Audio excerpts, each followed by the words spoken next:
Expired. I now recognize my good friend, fellow Long Islander, fellow New Yorker, Mr. LaLota, for 5 minutes. Thank you, and I want to thank my good friend, NYPD veteran and chairman of this committee, D'Esposito, for hosting this important meeting today, and for you, ma'am, for being here. And I understand you deployed a couple of times to the Middle East post 9/11. I want to thank you for your service as well. I represent the 1st Congressional District of New York, the east end of Long Island. We're surrounded by water on 3 sides, and we're no stranger to natural disasters. We've experienced some of the most significant storms over the past couple of decades, including Hurricane Sandy, Irene, Maria, Ida, Michael, and Tropical Storm Isaiah, just to name a few.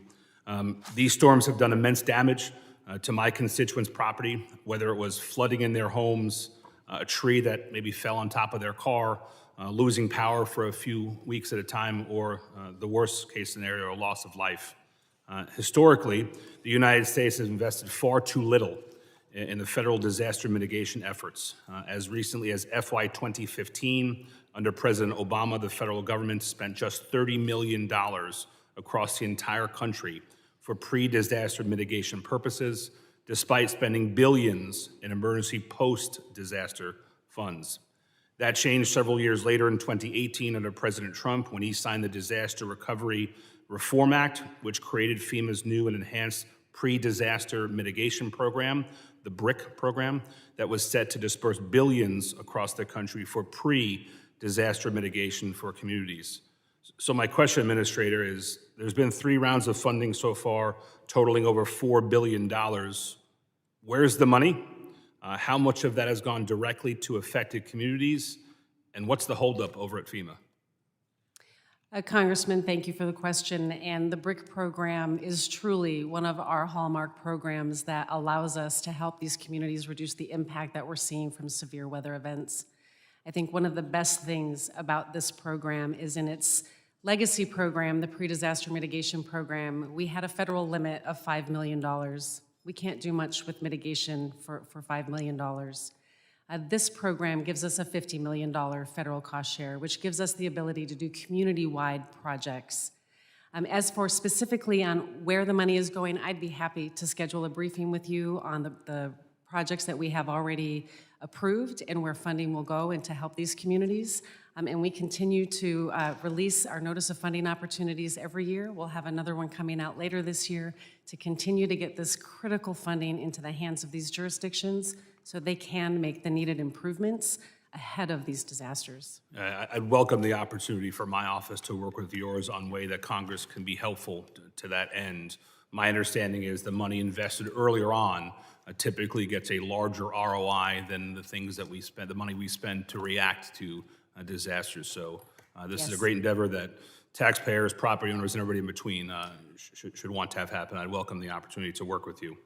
Switching gears just a little bit with a minute or two left, I appreciate that FEMA has been receptive to the concerns raised by the New York delegation throughout the COVID-19 pandemic. However, while the public health emergency has ended, hospitals in my district and across New York are still expending tremendous time and scarce resources to see they are fully and fairly reimbursed by FEMA for COVID-19 related expenses.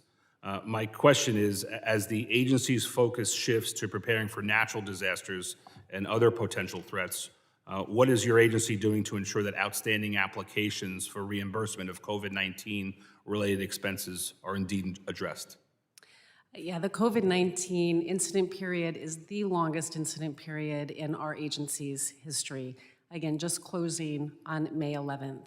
We continue to prioritize the reimbursement requests from hospitals, and in fact, in New York, we have created a task force to work specifically with them so we can continue to support the costs that they incurred to help make sure that they were keeping people safe throughout the pandemic.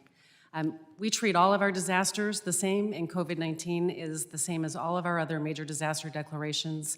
We have dedicated personnel working across the country to make sure that we're treating all of the requests for reimbursement that come in equally. So the money's been laid out, the money's been spent. FEMA has generally said that they will reimburse it. You now have a task force for it. What expectation can I tell my constituents to have with respect to the timeliness of all that work? You have a task force on hand, that's good. We appreciate that attention. What can I tell them as far as when they can get the reimbursement they were told they were going to get? I think the best thing would be if they're having struggles with getting reimbursement, let us work with them. It requires documentation, and sometimes we just have to work with them to get the appropriate paperwork to submit so we can do the reimbursement.